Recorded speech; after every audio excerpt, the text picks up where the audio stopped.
आ गए। क्या इनका बिजनेस मॉडल चेंज करने से एज ए कस्टमर हमारी जिंदगी में कोई बदलाव होगा? क्या रेस्टोरेंट की जिंदगी में बदलाव होगा?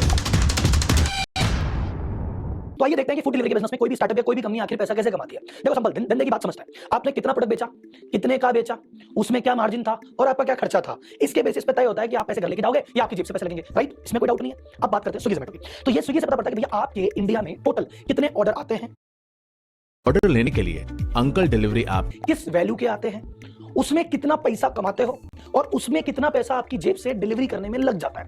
अगर ये सारी गणित कंट्रोल में, मतलब बहुत अच्छे ऑर्डर आते हैं, अच्छी वैल्यू के आते हैं, अच्छा मार्जिन है और कम डिलीवरी कॉस्ट है, तो प्रॉफिट हो जाएगा।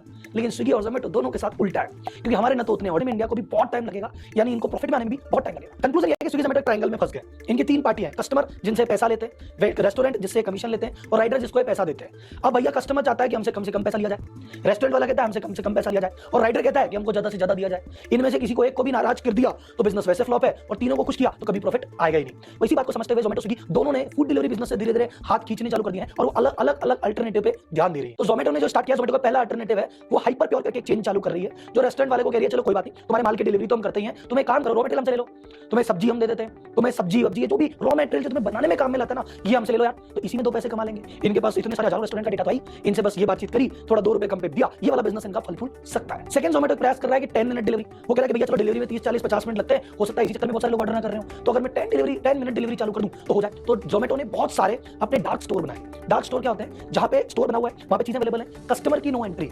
वहां पे जैसे ही आप फॉर एग्जांपल आपके एरिया के 5 किलोमीटर के एरिया में एक डार्क स्टोर बन जाएगा, वो डार्क स्टोर में जो उस एरिया की पसंदीदा 10 15 20 डिश है वो ऑलरेडी बनी बनाई वहां पड़ी है। जैसे ही आपका ऑर्डर आएगा बस वो गर्म करके 10 मिनट के अंदर आपके पास पहुंचा दी जाएगी। तो इस प्रोसेस में हो सकता है कि काफी जोमेटो की कॉस्ट भी बचे। तो जोमेटो कह रहा है कि मैं आपको 10 मिनट में जल्दी भी दे दूंगा और प्लस मैं आपकी काफी कॉस्ट भी हल्की कर दूंगा। तो ये जोमेटो का एक नया दाव है प्रॉफिटेबल होने का, देखते हैं हो पाता है या नहीं। तीसरा, फूड डिलीवरी के अलावा ग्रोसरी डिलीवरी, ये बड़ा मार्केट और निकल के आया कि जहां पे अपन जो सूखा राशन जिसको कहते हैं कि आटा दाल चावल या जो रोजमर्रा की चीजें हैं वो डिलीवर करने का। तो जोमेटो ने सोचा कि भैया बात ऐसी है कि हमारा राइडर तो है, वो 4 चक्कर तो काटता ही है, अब वो लंच के टाइम पे और डिनर के टाइम पे बिजी रहता है, बाकी टाइम फ्री रहता है। अगर ये वाला भी काम चालू हो जाएगा तो पर राइडर से ज्यादा डिलीवरी कर पाएंगे, ज्यादा पैसे कमा पाएंगे। तो उन्होंने ये काम और चालू करने की सोची है। तो जोमेटो ने कहा कैसे करें? तो पहले ग्रोफर्स करके कंपनी थी जो होम डिलीवरी करती थी, अभी ग्रोफर्स का नाम बदल के हो गया है ब्लिंकिट।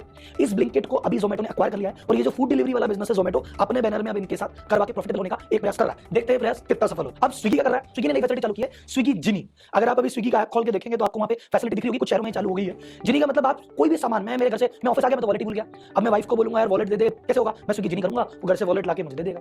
मैं कोई पेन ड्राइव भूल गया ऑफिस में, स्विगी जिनी करूंगा, वो ऑफिस लाके मुझे दे सकता है। तो बाकी डोर टू डोर छोटे मोटे कुरियर के लिए भी ये स्विगी के जो राइडर्स हैं खाने के साथ अब ये चीजें भी आपको प्रोवाइड कराएंगे। फिर इन्होंने कुछ शहरों में एक चीज लॉन्च की, सुपर डेली, जिसमें ये कुछ आपसे सब्सक्रिप्शन का छोटा सा अमाउंट लेंगे और उसके बदले में जो घर के रूटीन के सामान है वो डेली बेसिस पे आपको डिलीवर करवा दिया करेंगे। और थर्ड, जो स्विगी का सबसे बड़ा दाव है वो है इंस्टामार्ट। तो जैसे उधर जोमेटो ने ब्लिंकिट लेके ग्रोसरी डिलीवरी चालू की है, यहाँ पे इन्होंने खुद का इंस्टामार्ट लॉन्च किया है और जिसके थ्रू ये डिलीवरी की सुविधा देते हैं और इसको लेके बहुत ज्यादा एक्साइटेड है। हमने कुछ एग्जीक्यूटिव हैं जो अपना नाम बाहर नहीं आने देना चाहते, वो दबे पांव कह रहे हैं कि भैया स्विगी का फोकस पूरा फूड डिलीवरी से हटके इंस्टामार्ट पे आ गया है, आने वाला जितना भी पैसा आ रहा है, जितनी भी नई कैपिटल है उसका 80% ये स्विगी इंस्टामार्ट पे इन्वेस्ट कर रहा है। और अगर आप आईपीएल में ऐड देखेंगे तो आईपीएल में स्विगी के ऐड नहीं आ रहे थे, स्विगी इंस्टामार्ट के ऐड आ रहे थे, क्योंकि स्विगी बहुत ज्यादा बुलिश है। स्विगी के अगर मैं डेटा की बात की जाए तो स्विगी कहता है कि जो हमने 40 महीने में जिस वॉल्यूम का बिजनेस हमने फूड डिलीवरी में किया था, हमने स्विगी इंस्टामार्ट का तो मात्र 17 महीने में कर दिया। और अगर अगले 5 साल की प्रेडिक्शन देखी जाए तो ये जो ग्रोसरी डिलीवरी का मार्केट है ये 2025 तक 20 से 25 बिलियन डॉलर का होगा और ये फूड डिलीवरी का मार्केट तब तक 13 बिलियन के आसपास ही होगा। तो उनको लग रहा है कि भैया जो असली ग्रोथ है, फूड डिलीवरी में मार्जिन ज्यादा था, यहाँ मार्जिन कम है और यहाँ वॉल्यूम बहुत ज्यादा है और ये एक नई अपॉर्चुनिटी है जहां से इनको थोड़ी आस मिली है कि ये शायद कुछ प्रॉफिट कमा पाए। अगर अभी स्विगी का टोटल टर्नओवर देखा जाए तो टोटल टर्नओवर में 20% हिस्सा 50% से ज्यादा हो जाएगा। तो जितना फूड डिलीवरी करते हैं उससे कहीं ज्यादा की ग्रोसरी डिलीवरी अगले 18 महीने में करेंगे, ऐसा इनका प्लान। और अदर बिजनेस प्लान की बात करें तो जैसे जोमेटो ने जोमेटो प्रो लॉन्च कर रखा है, स्विगी ने स्विगी वन लॉन्च कर रखा है। ये सब तरीके हैं कि भैया एग्जिस्टिंग ग्राहक से कैसे और ज्यादा से ज्यादा पैसा निकाल सके। अब हमें ये देखना है कि ये दोनों जिस प्रकार से अपना गेम चेंज ग्रोसरी की तरफ जाएगा और फूड डिलीवरी पे ये कम रह जाएंगे तो फिर ये आपसे और ज्यादा पैसा लेने की कोशिश करेंगे। तो अगर आप एक रेस्टोरेंट के ओनर है तो कोशिश कीजिए कि आपका वैसे भी प्रोडक्ट आसपास के 8-10 किलोमीटर के एरिया में जाता ही है, आप खुद का डिलीवरी सिस्टम डेवलप कीजिए,